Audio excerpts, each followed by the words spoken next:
So at the end of February this year, I started my Masters of Clinical Psychology. Before that, I was working 4 days a week and volunteering a little bit on the other day.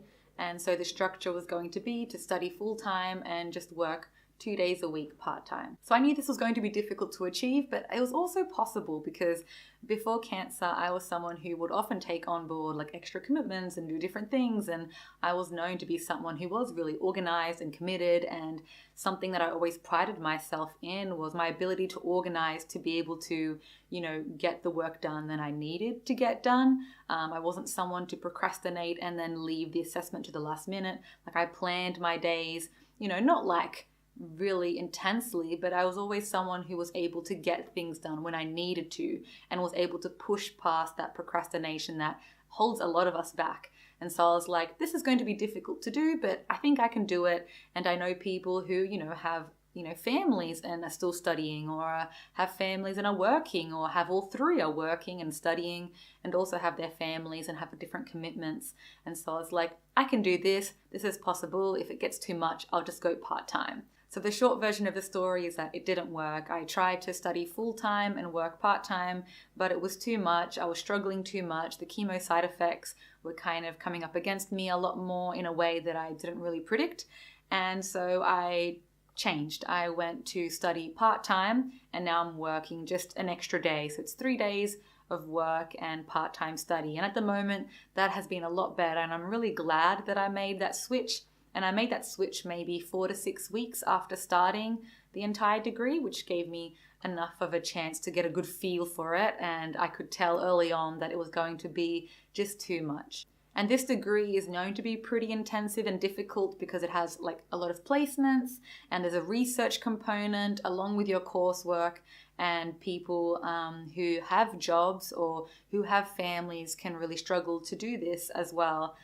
Because people who are just studying also find it very difficult, even if they don't have other commitments. And so I knew that I was taking on a lot, but at the same time, like I was meeting people in the degree who were working a lot more, or who had families and were still studying. And I just thought, if they can do it, so can I, because I've always had that attitude.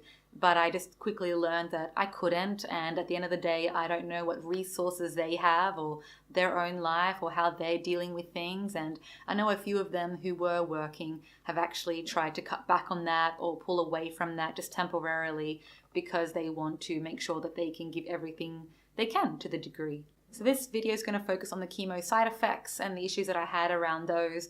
And I might make some other videos around different issues that I came across, such as like thoughts of feeling like a failure for changing the way that I studied from full-time to part-time, which of course people aren't failures for doing that, but just unpacking that idea a bit more. Or this idea around, identifying myself as someone who has a disability or an impairment that does hold me back at times, especially when I'm trying to pursue things that are intensive, or I'm trying to fit a lot in my life in a way that might be difficult for the average person, but I'm finding a lot more difficult because of cancer and the cancer treatment. And so, they're two ideas that I wanted to fit in this video, but I think it would just be too much to really unpack them properly. The first main issue I ran into was fatigue. Like literally the first thing that I ran into, because the very first thing that we had to do was an orientation day.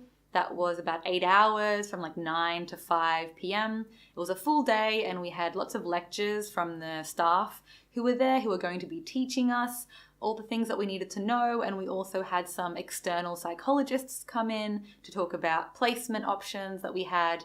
And they also just talked about like recommendations for balancing life around the degree, and talking about mental health and our own mental health, and not to be worried about reaching out and getting help, that kind of stuff.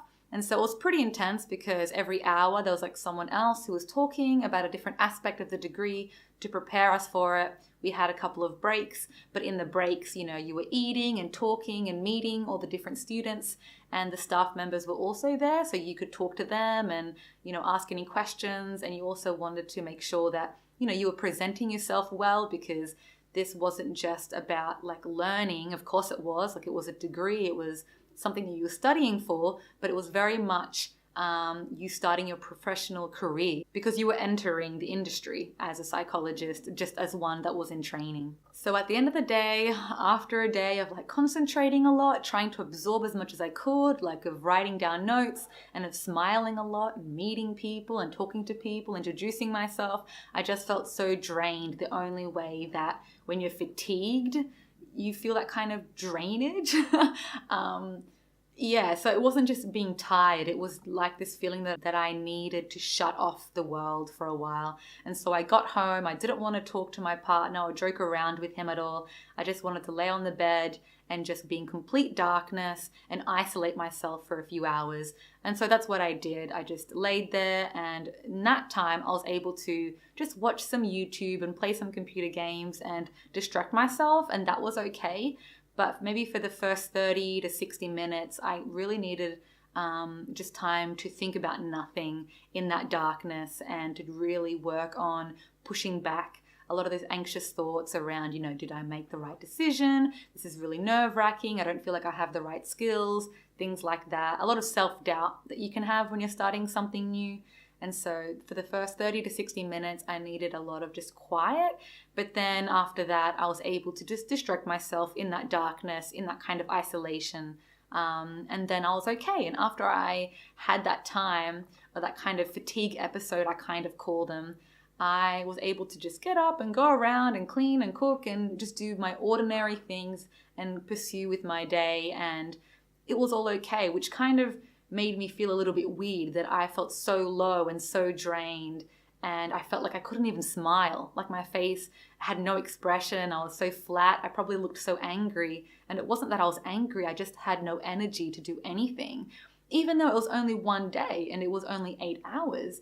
But the 8 hours were just really intensive, and I had to give a lot of myself there, and I had to use a lot of energy to interact and to learn and to be present.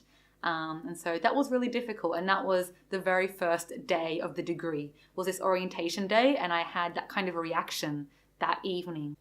But I really talked myself through it, because I was like, yeah, look, you had this fatigue episode, but once it was done, you were fine. You could go back to learning and doing different things, and everything returned back to normal. So you would just need more breaks like this, and then you'll be fine. As long as you give yourself time to kind of have these, so-called fatigue episodes, then everything will work out.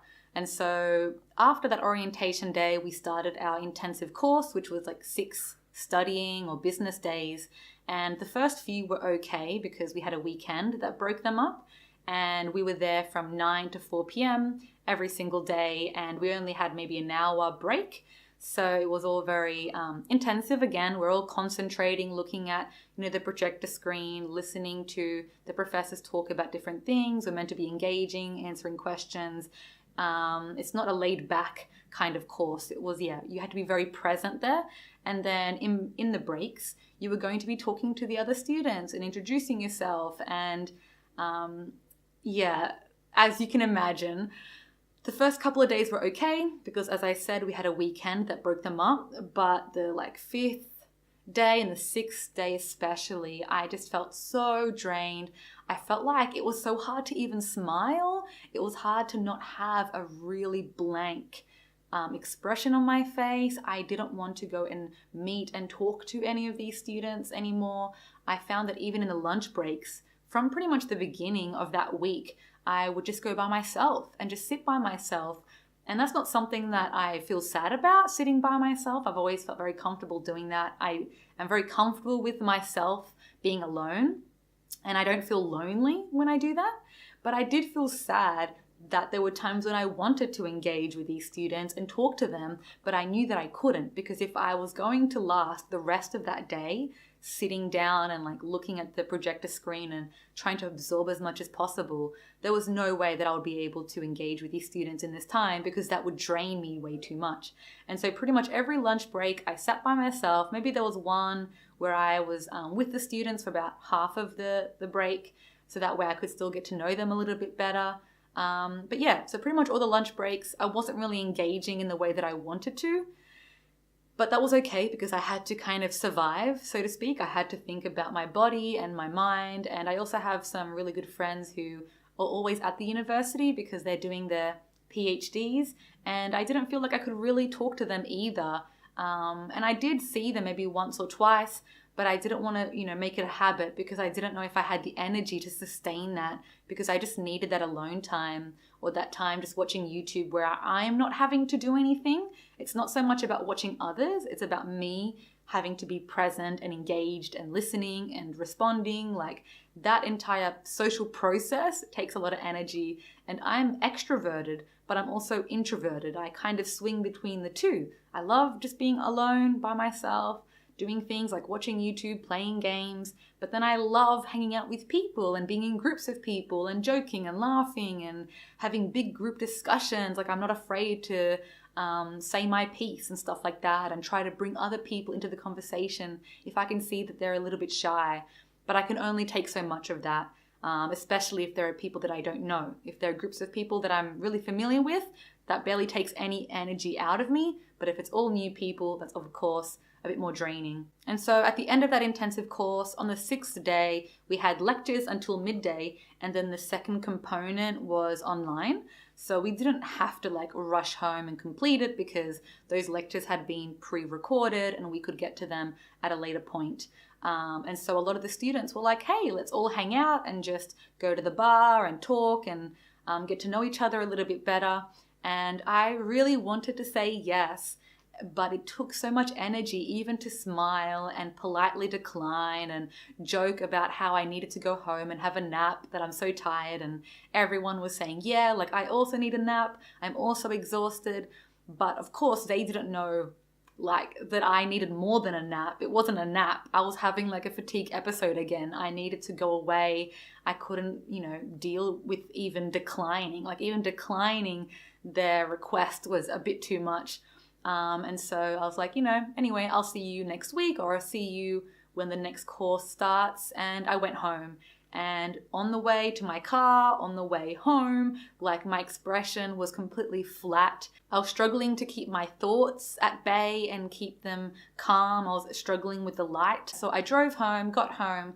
I was by myself, so I just turned off all the lights in the apartment, closed all the blinds, made this little dungeon for myself, laid on the couch.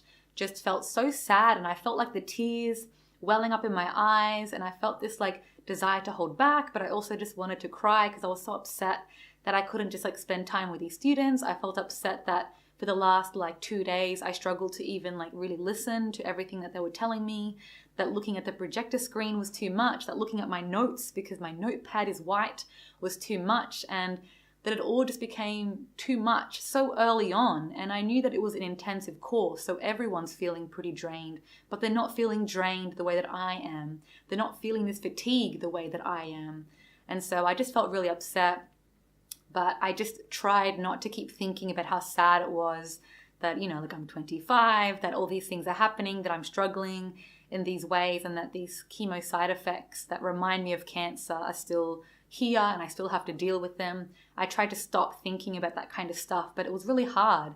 And I could feel this kind of racing sensation in my chest, this kind of tension, this kind of fullness, but not in a nice way. It kind of felt like I needed to run, or I needed to, somehow wash it off. It was this weird kind of, heightened arousal, but I was alert, ready to attack, which of course must be from anxiety, this sense of being overwhelmed, this sense of I can't deal with anything extra, including light, including sound, including videos. I couldn't watch anything. I couldn't engage with anything except darkness and silence.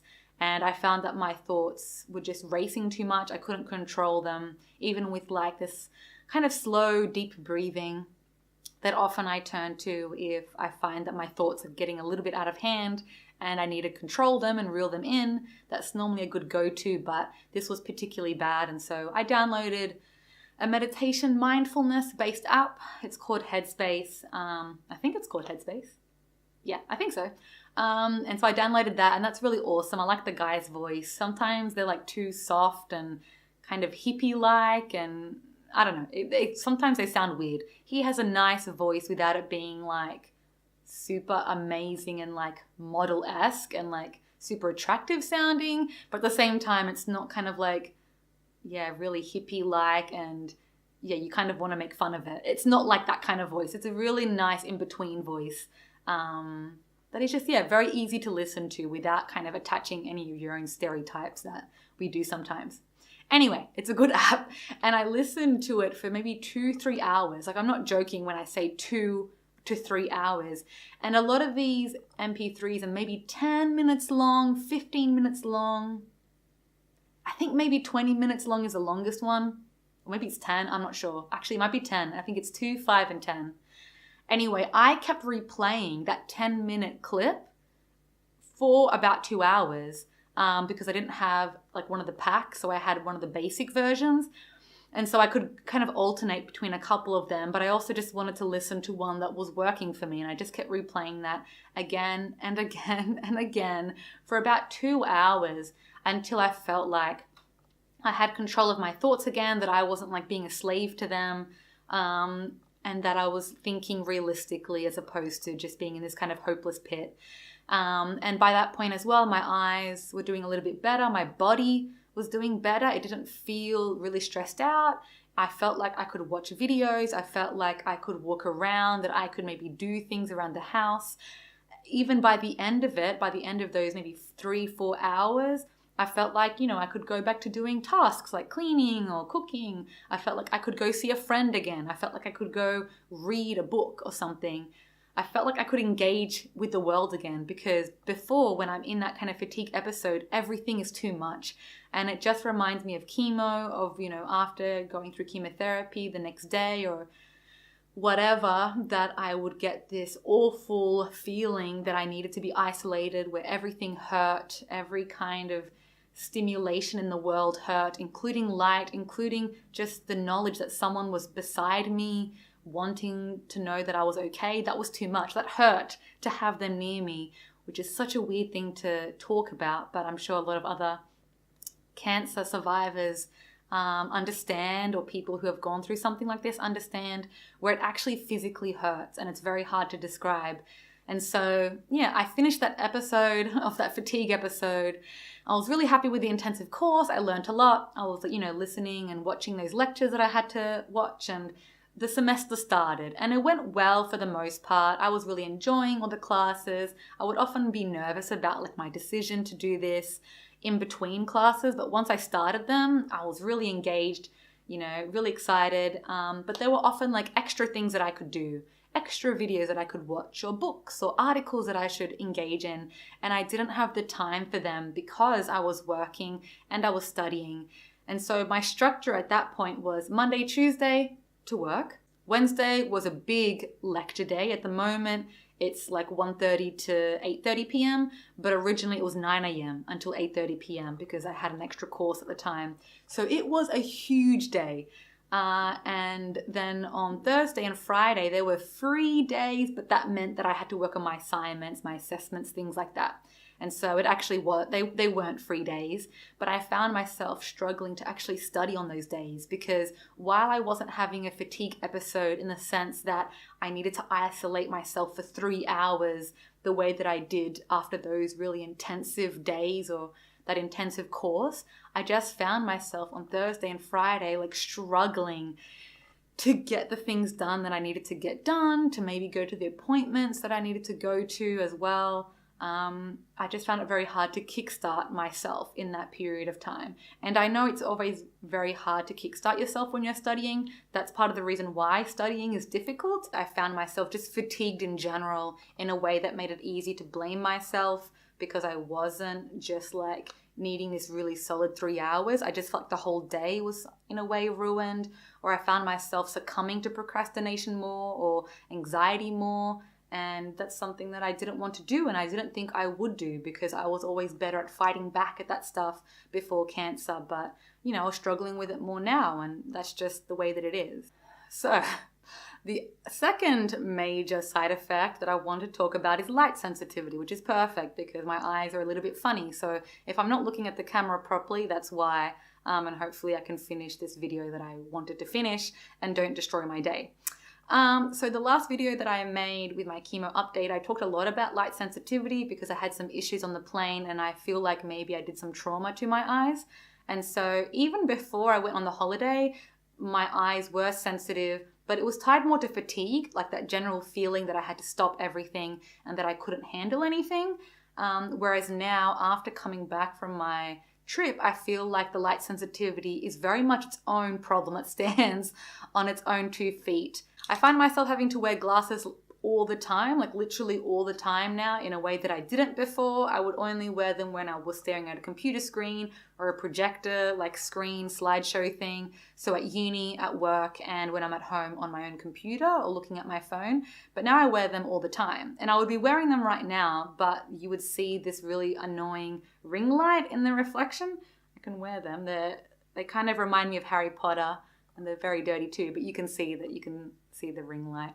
So that'd be very frustrating for you guys. But I wear these pretty much non-stop now, which is actually really frustrating because I don't like being dependent on them. And it's not because I can't see well enough, but I find my eyes more strained when I don't. And I've lost too many days to my light sensitivity issues. So let's talk about my light sensitivity episodes, to keep using that word. I think I mentioned in the last video that I lost a day, or at least 4 or 5 hours of my day, because I was around the apartment and I saw like the light come through the window, and the light's pretty blinding, but it was only my periphery for maybe 10 minutes. And then that day I had to spend about 3-4 hours, on the couch once again with an eye mask or in complete darkness, and being only able to listen to a podcast. Maybe not even that, at least at the beginning. Often I can't handle that, or if there's a lot of noise happening in the apartment, I have to just, stop it, or I have to ask my partner to stop making those noise. Like if he's playing a game and he's talking to people, I'm like, can you not? I can't handle anything. So it is obviously tied to fatigue, because that reminds me of fatigue, that symptom, that feeling of not being able to handle noise. But yeah, it's very much specific to the light sensitivity, because generally I can listen to a podcast, whereas when I'm having a fatigue episode, I can't. But anyway, so that was one episode. Then I had another episode where I just went to have a shower in the morning, and then this light came through the window, like the frosted glass. And you can't close those windows. Like those windows rarely ever have curtains or blinds, because if not, they would get moldy because there's so much humidity and moisture in a bathroom. And so I normally shower in the evening now, and I hadn't showered in the morning like that for a long time. And obviously it was another very sunny Australian day, and there was a lot of light coming in, and I didn't want to get out of the shower, so I had a long shower, but it was maybe like 20 minutes long. Like it wasn't like I was in there for an hour. But so I had that shower, came out within maybe an hour. Then all of a sudden I had the same issue. I had to use an eye mask. I had to be like stuck on the couch for maybe 3-4 hours again. The rest of the day, I was really careful about the lights. My blinds are nearly always down in my apartment now, because I don't want to accidentally have my eyes triggered in that way. I'm always putting down the brightness on my phone, on my laptop. There are just so many things that I do now to just prevent the possibility of something bad happening to my eyes. And last week, literally last week on Wednesday, when I went to go to my 2 lectures. So now I only have 2, because I used to have 3. My day used to be from 9 until 8:30 or 9 till 9. But now it's 1:30 until 9. And so I was like, that shouldn't be an issue. I should have less issues now with my eyes. But I found that last week at the very last class, I was struggling to look at the lecture slides on the projector screen. I was struggling to look again at my notebook because it was white, and the light was just too much. And then we broke off into our groups to do some role play. And in the little rooms, I just told everyone that was there with me that, hey, like I'm going to be closing my eyes in most of this exercise, especially if other people are like doing their role play. And I'm sorry if you see me with my eyes closed. I'm not asleep. I'm not falling asleep. You're not boring. I'm not engaged with what's happening. I'm just really like, my eyes are really tired. They're in pain.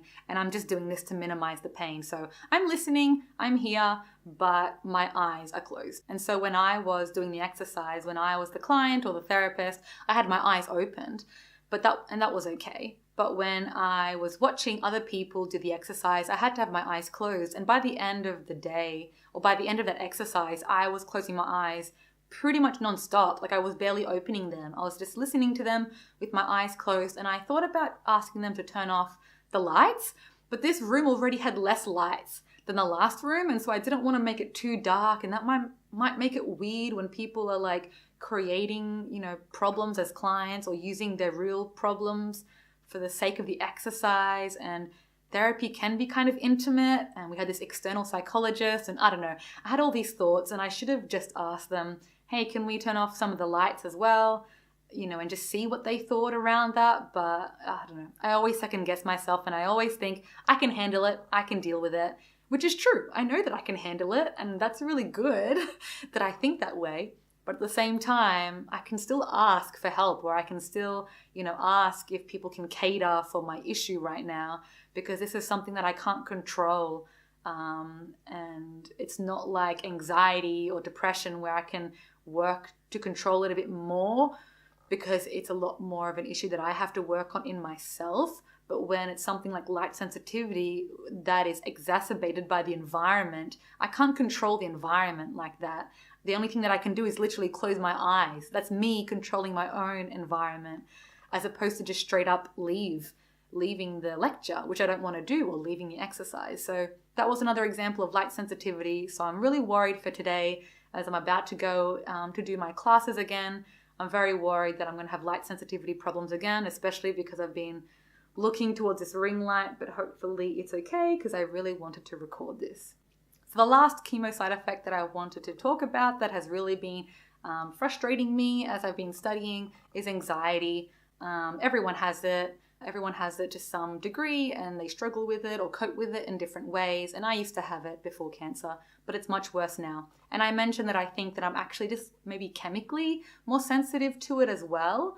And so I think when I get nervous, I get extra nervous, stuff like that. So that's something that I'm working on, because I think that anxiety is something that I have a decent amount of control over. I know that I can work on those things in a way that you can't always when it comes to physical damage, like maybe the fatigue stuff and my light sensitivity stuff. So I feel the most optimistic about my anxiety stuff. I know that I can work on it, and I can learn to control it better and learn to manage it better.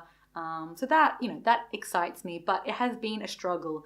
And just to give one example, I often struggle to just give my answer when a professor or teacher asks a question to the class. I am worried to often give my answer, because I think I might say the wrong word or say the wrong thing, because I've done that in the past. I've said a phrase, and I thought that I said something, but I actually said something different. And it's like, oh, did I say that? Well, sorry, I meant this. And that's happened a number of times after cancer treatment, and I know that's tied to chemo brain, which is very frustrating. But ironically, chemo brain hasn't been my biggest concern with studying, which I thought it was.